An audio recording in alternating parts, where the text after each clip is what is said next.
பாப்பாவுக்கு ஊசி போட்டோம். ஊசி போட்டு கொஞ்ச நேரம் அழுதா, தோலை போட்டு தட்டினேன், தூங்கிட்டான்னு நினைச்சேன்.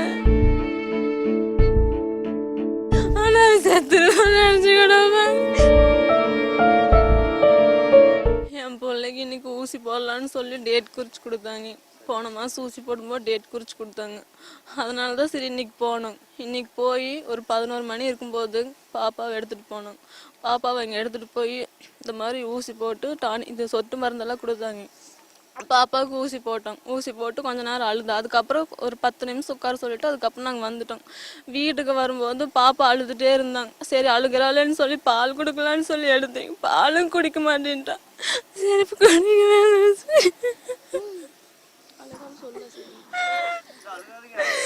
பாலும் குடிக்கலாம், ஒண்ணுமே குடிக்கலாம், தோலை போட்டு தட்டினேன். என் குழந்தை தூங்கிட்டான்னு நினைச்சேன்.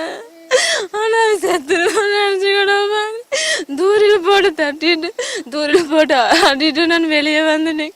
சரி ஒரு அரை மணி நேரம் கழிச்சு சரி பாப்பா காலேருந்து பால் குடிக்கலையே, சரி எழுப்பி பால் கொடுக்கலான்னு சொல்லி எவ்வளோ எழுந்தேன். மூச்சு பேச்செல்லாம் படுத்துருக்குறேன், தலையும் தொங்கிருச்சு. இதுதான் நடந்தது என் பிள்ளை.